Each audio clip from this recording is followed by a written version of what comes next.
दोस्तों इस वीडियो में मैं ये बताऊंगा कि सीजीपीएससी मेंस का जो पेपर 4 होता है जिसमें मैथमेटिक्स का पार्ट 2 वाला पोर्शन है जिसमें 50 मार्क्स का आता है, तो वो कैसे मैक्सिमम स्कोर किया जा सकता है इसके बारे में मैं बताऊंगा। जो मैं अपनी कॉपी दिखाऊंगा जिसमें मैंने 45 आउट ऑफ 50 स्कोर किया था और उसमें भी एक थोड़ी सी गलती कारण मेरे 2 नंबर कट गए थे, नहीं तो ईजिली उसको 47 48 तक भी स्कोर किया जा सकता था। तो मैं तो मानता हूँ 50 आउट ऑफ 50 भी सीजी के ये मतलब मैथमेटिक्स में स्कोर किया जा सकता है। और अगर आपने 50 आउट ऑफ 50 कर लिया और दोनों पार्ट में बाकी दोनों पार्ट में 50 आउट ऑफ 50 75 में 50 और 75 में 50 किया तो आपके 150 स्कोर मिनिमम हो जाते हैं। तो अगर आपने पेपर 4 जो स्कोरिंग सब्जेक्ट होता है जिसमें आपने अगर नंबर स्कोर कर लिया फिर आपके सिलेक्शन को कोई नहीं रोक सकता। तो अगर आपने पेपर 4 में 150 स्कोर कर लिया तो आपकी राह बहुत आसान हो जाती है सीजीपीएससी मेंस और सीजीपीएससी सिलेक्शन के लिए। और जिनके मार्क्स थोड़े एवरेज आते हैं तो उनके रैंक को इम्प्रूव करने के लिए पेपर 4 सबसे कारगर साबित होता है। आप पिछले 2-3 साल के ट्रैक रिकॉर्ड देख लेना जिसमें सिलेक्शन लिस्ट में हमेशा पेपर 1 और पेपर 2 ये हमेशा बहुत ही क्रूशियल रोल प्ले कर रहा है कि आपके सिलेक्शन किस दिशा में जाएगा। तो अगर आप पूरे 7 पेपर में देखोगे तो तीन पेपर ऐसा है जिसमें अगर आपने मेहनत किया है तो श्योर शॉट आपको स्कोर मिलेगा ही मिलेगा। लैंग्वेज पेपर 4 और पेपर 6, पेपर 1 पेपर 4 पेपर 6 एक ऐसा पेपर है जिसमें अगर आपने मेहनत किया है तो आपकी स्कोरिंग बहुत ऊपर जाएगी, क्योंकि इसमें कुछ भी इधर उधर का नहीं पूछा जाता है, एकदम टू द पॉइंट जो सिलेबस का है वही पूछेंगे। तो इसमें आप इजीली बहुत अच्छा स्कोर कर सकते हैं। तो मैथ्स में जैसे यूनिट वाइज में बताऊं तो परिमेय संख्या है, अनुपात समानुपात है, वाणिज्यिक गणित है, वैदिक गणित है, सांख्यिकी है, गणितीय संक्रियाएं हैं, फिर व्यवहारिक गणित में एप्टीट्यूड वाला जो पोर्शन है वो है, और उसके बाद रीजनिंग वाला जो पोर्शन है। इतना एक सिलेबस का पार्ट है। अगर आपने मेहनत किया है तो छोटा सा सिलेबस है, मेहनत नहीं किया है तो बहुत बड़ा सा सिलेबस है। मैथ्स में स्कोर करना है, मैं तो क्या बोलूँगा, सिलेबस के सारे टॉपिक के ऊपर अच्छे से पकड़ बनाइए और रीजनिंग को भी बनाइए, और जिसमें साहित्य ये गणितज्ञों के योगदान एक मुख्य चैप्टर आता है, इसके ऊपर एक अच्छा सा नोट्स बना लीजिए और उसको बहुत बार पढ़ लीजिए ताकि वो याद हो जाए। जो मेरे साथ मेंस की तैयारी कर रहे हैं उनको मैं तो पूरी की पूरी मेंस की क्लास दे रहा हूँ। अब मैं सीजीपीएससी सिलेबस में मैथ्स में जितना सेक्शन लिखा हुआ है उसके एक भी बिंदु के ऊपर मेरी क्लास नहीं छूटेगी। मैं आपको पूरा ए से लेके जेड तक सीजीपीएससी मेंस के मैथ्स में जितनी क्लास सब्जेक्ट टॉपिक लिखा हुआ है सभी की क्लासेस प्रोवाइड करूँगा और कर भी रहा हूँ। और जो गणितज्ञों के योगदान है उसके ऊपर जो मैंने अपना नोट्स बना के दिया है उसको आप याद करिए। आपको देखेंगे एग्ज़ाम हॉल में कि 10 नंबर का जो सवाल आता है जिसमें 2 ऑप्शन दिए होते हैं उसमें अधिकतर आप देखना, अधिकतर ये 80% टाइम्स ऐसा होता है कि एक क्वेश्चन आपका या तो रीजनिंग रहेगा, या तो इनकम टैक्स रहेगा, या फिर सांख्यिकी वाला पोर्शन रहेगा। ये 3 टॉपिक में से एक क्वेश्चन को 10 नंबर में उठाया जाता है। और सेकंड जो उसका ऑप्शनल होता है उसमें गणितज्ञों के योगदान के बारे में ही पूछा जाता है। कभी आर्यभट्ट के योगदान बता दिए, कभी ब्रह्मगुप्त के बारे में बता दिए, कभी 3-4 लोगों के मिलके बात पूछ लिए। तो ये हमेशा एक पैटर्न रहा है। तो 10 नंबर के सवाल में अगर आपके पास 2 ऑप्शन है जिसमें एक रीजनिंग है और एक गणितज्ञों का योगदान है तो कभी भी मेरे ख्याल से आप रीजनिंग को ट्राई मत करना, सीधा सीधा गणितज्ञों के योगदान को आपने याद करके किया है, एक अच्छे पैटर्न में मैंने नोट्स आपको दिया है, उसमें बहुत अच्छे स्कोर आप कर सकते हैं। तो उसको ही आप लिखिए, रीजनिंग को बनाने मत जाइए। रीजनिंग क्या है, दिखता आसान है, हमको लगता है कि हमको बन जाएगा और मैथ्स में अच्छे मार्क्स मिलते हैं, अगर थ्योरी लिखेंगे तो थोड़े कम मार्क्स मिलेंगे तो हम पूरे रीजनिंग को बना लेते हैं, 10 आउट ऑफ 10 मिलेगा।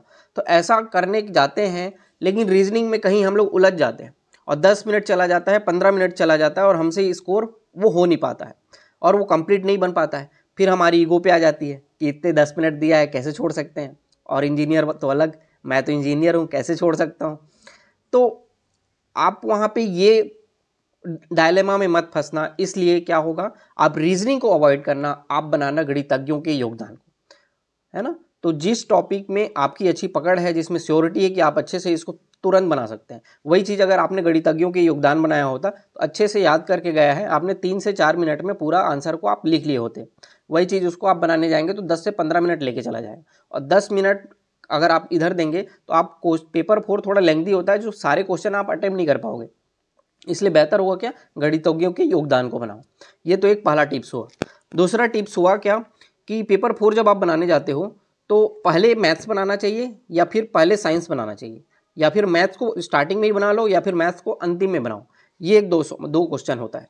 तो इसका सॉल्यूशन ये है कि अगर आपकी मैथ्स में बहुत अच्छी पकड़ हो गई है, बहुत अच्छी प्रैक्टिस कर ली है आपने कि मैं मैथ्स में बहुत अच्छा हूँ, मेरे को मैथ्स में डर नहीं लगता, मैं बहुत अच्छे से मैथ्स बना सकता हूँ, तो आप क्या करो, सीधा जाओ, कॉपी खोलो, मैथ्स को सॉल्व करो, 45 मिनट लो, 40 मिनट लो और पूरा मैथ्स बना दो। और वो क्वेश्चन ही बनाओ जो आपसे बन रहा है, जो क्वेश्चन में आपको टाइम लग रहा है उसको स्किप करो।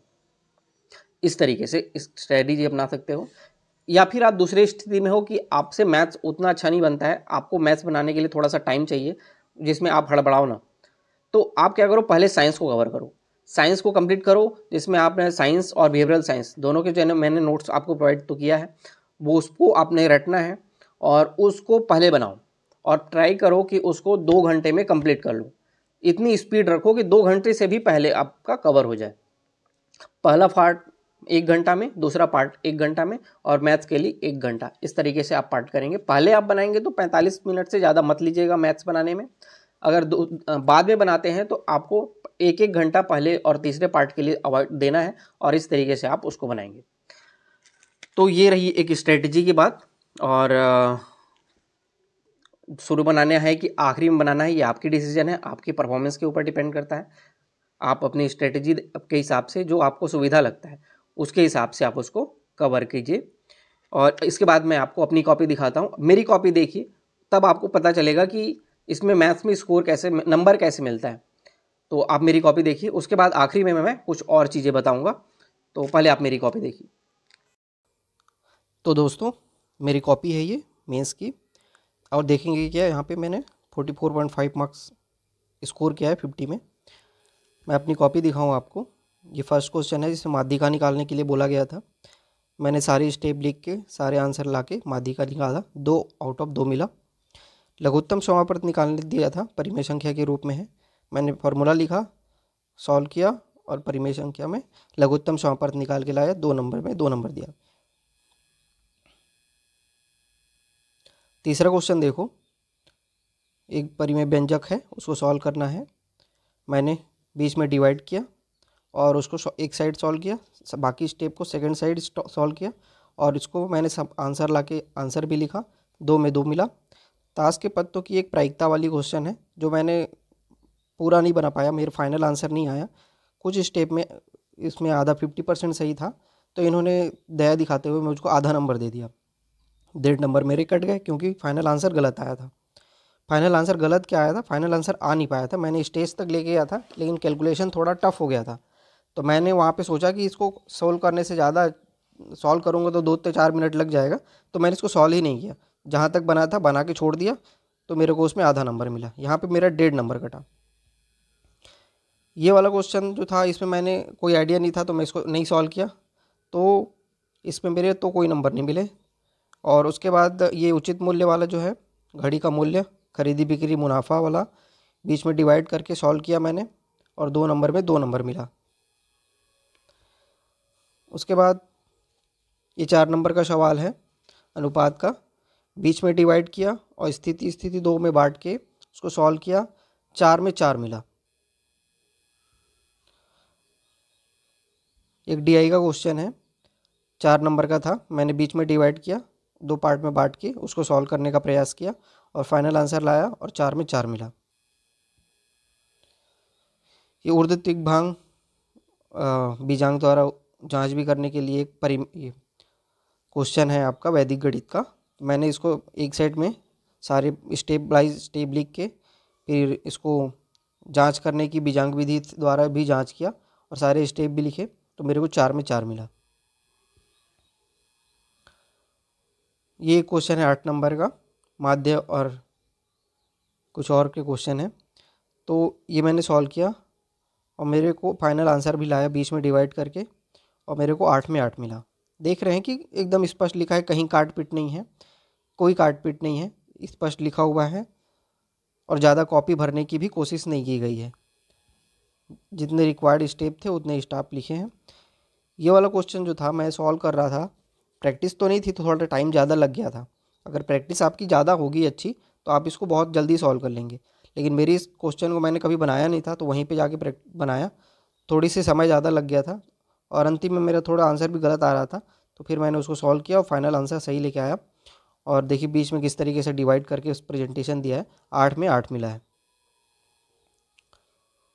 ये क्वेश्चन है 10 नंबर का। इसमें क्या क्वेश्चन है, मैं जैसे बताया 10 नंबर में एक क्वेश्चन आपका रीजनिंग, जिसमें 1 2 3 और 4 4 क्वेश्चन पूछा है इस क्वेश्चन में, और दूसरा पूछा है आर्यभट्ट के योगदान को बता दो। तो मैं आर्यभट्ट के योगदान को उतने अच्छे से याद करके नहीं गया था, क्योंकि उस समय मेरे पास उतना अच्छा कंटेंट नहीं था, क्योंकि 10th के बुक में जो कंटेंट दिया है वो उतना अच्छा नहीं दिया है, तो मेरे को उस पर भरोसा नहीं था कि इसमें मार्क्स मिलेगा कि नहीं मिलेगा। तो मैंने DI को बनाने की कोशिश किया और मैंने इसको बनाया, और 4 क्वेश्चन में 3 तो सही थे, एक पे गलत था, तो इसने मेरे को 8 नंबर दिया। और इस तरीके से इसमें 2 नंबर कटा, और एक क्वेश्चन जो मैंने सॉल्व नहीं किया था उसका 2 नंबर, 2 2 4, और एक प्रायिकता वाला जिसमें आधा दिया था तो उसमें 1.5 नंबर कटा, तो 5.5 नंबर कटा, और मैंने 44.5 मार्क्स स्कोर किया। तो ये मेरी एक मैथ्स की कॉपी थी, जिसको आप देखिए और सीखिए कि मैथ्स में किस आसानी तरीके से भी स्कोर किया जा सकता है। लोग फिजूल का पेपर 7 में बहुत ज़्यादा मेहनत करते हैं, जिसमें स्कोर करने के चांसेस बहुत कम होते हैं, जबकि जो स्कोरिंग सब्जेक्ट है उस पर ज़्यादा ध्यान आप लोग देते नहीं हो। तो ये मेरी कॉपी थी, इससे आप सीखिए, और मैंने जो जो आपको इंस्ट्रक्शन बताया उसको भी आप ध्यान में रखिएगा। तो आप आगे बात करते हैं इसके। तो दोस्तों आपने मेरा कॉपी देखा, ज़रूर कुछ सीखा होगा तो वीडियो को लाइक करना, मेरे को भी पता चले आपने कुछ सीखा कि नहीं सीखा। और जो मेरे साथ तो मेंस की तैयारी कर रहे हैं वो तो मेरी क्लास का लाभ ले ही रहे हैं, और मैं आपको सभी को बोलूँगा, आपको मैं क्या करता हूँ, पहले क्वेश्चन देता हूँ, पहले क्या टॉपिक देता हूँ पढ़ने के लिए, फिर टॉपिक देने के बाद मैं आपको क्वेश्चन देता हूँ जिसकी प्रैक्टिस आप करते हैं। प्रैक्टिस करने के बाद क्या उस क्वेश्चन को क्या करना है, आपको एक कॉपी बनाना है, कॉपी में शुरू में ही सारे क्वेश्चन को लिख लेना है। बाद में ये क्वेश्चन आपके प्रैक्टिस के लिए भी काम आएगा, जिसके सॉल्यूशन मैं 2-3 दिन बाद प्रोवाइड करता हूँ। सॉल्यूशन प्रोवाइड होने के बाद उसकी सॉल्यूशन देख के अपनी कॉपी में उसको लिख लेना है। तो इससे क्या होगा, आपका एक मैथ्स का कंप्लीट नोट्स बन जाएगा, और ये यकीन मानना उससे बाहर कुछ भी नहीं आएगा। इसके बाद जब हमारा सारा सिलेबस का हमारा थ्योरी वाला जो क्लासेस खत्म हो जाएगा, इसके बाद हम लोग ओल्ड क्वेश्चन पेपर ही स्टार्ट करेंगे। जितने भी ओल्ड क्वेश्चन पेपर आए हैं, मैं आपको 2014 से 2023 तक के 22 तक के जितने क्वेश्चन आए हैं मैथ्स के, सभी को सॉल्व कराने का प्रयास करूंगा। सभी ओल्ड क्वेश्चन सॉल्व करना और ये थ्योरी मेरी पढ़ लेना, इतने कर लेने के बाद आपको मैथ्स से डर खत्म हो जाएगा और मैथ्स की कंप्लीट पकड़ आपकी बन जाएगी। और इतना कर लिया तो मैथ्स में आप बहुत अच्छा स्कोर कर सकते हैं। ओल्ड क्वेश्चन पेपर सॉल्व करना बहुत इंपॉर्टेंट होता है, क्योंकि इससे एक पैटर्न समझ में आता है। तो हम लोग ओल्ड क्वेश्चन पेपर को भी सॉल्व जरूर करेंगे, और हमारी क्लास जो हो रही है सभी उसको अच्छे से पढ़ें और अच्छे से नोट्स बनाएं और मैथ्स को डर भगाएं। इतना तो हमारी क्लास के स्टूडेंट के लिए है जो हमारे साथ जुड़े हुए हैं। हम मेरे पास कुछ स्टूडेंट, मेरे जो फर्स्ट वाला जो वीडियो यूट्यूब में अवेलेबल है, जिसको देखने के बाद बहुत सारे लोग मेरे को पर्सनली मैसेज करते हैं कि सर मैथ्स की क्लासेस हमको अलग से दे दीजिए। हमारी टीम उसके लिए भी काम कर रही है कि आपको जो सिर्फ मैथ्स की क्लास चाहते हैं उनको भी एक अलग से ही प्रोग्राम बनाया जाए, जिसमें सिर्फ आपको मैथ्स की क्लासेस प्रोवाइड करे जाए। तो उसके ऊपर भी हम लोग जल्द ही लेके आएंगे नोटिफिकेशन। तो आप क्या करना, टेलीग्राम में मैंने इसका एक डेमो वीडियो भी, जो पहली बार इस वीडियो को देख रहे होंगे, मैं उसका एक वीडियो, हमारे क्लास का एक वीडियो और उसका क्वेश्चन पैटर्न जो रहा है वो मैं आपको ग्रुप में सेंड कर दूंगा। Telegram CGPSC with Ritesh Gupta के नाम से, जो हमारे डिस्क्रिप्शन में भी लिंक होगा, उससे भी आप जाके देख लेना। उस वीडियो को देखना और मैथ्स को समझने का प्रयास करना, और उस तरीके से ही सारा मैथ्स कंप्लीट करेंगे। ओल्ड क्वेश्चन पेपर सारा बनाएंगे और मैथ्स में अच्छी पकड़ बनाएंगे। तो टेलीग्राम ज्वाइन कर लेना। जो सिर्फ मैथ्स की बैच ज्वाइन करना चाहता है उसके लिए अलग से नोटिफिकेशन हम लोग लेके आएंगे, उसमें फिर आप उसमें एनरोल कर सकते हो। कंप्लीट मैथ्स की क्लासेस और ओल्ड क्वेश्चन पेपर की कंप्लीट वीडियो फॉर्म में सॉल्यूशन की क्लासेस, ये सारी मैं आपको प्रोवाइड करूंगा, और इतना कर लेने के बाद आपकी मैथ्स बहुत अच्छी हो जाएगी। तो आई होप कि कुछ सीखा होगा, और फिर मिलेंगे एक नए टारगेट के साथ फिर कभी। आज के लिए इतना ही, थैंक यू।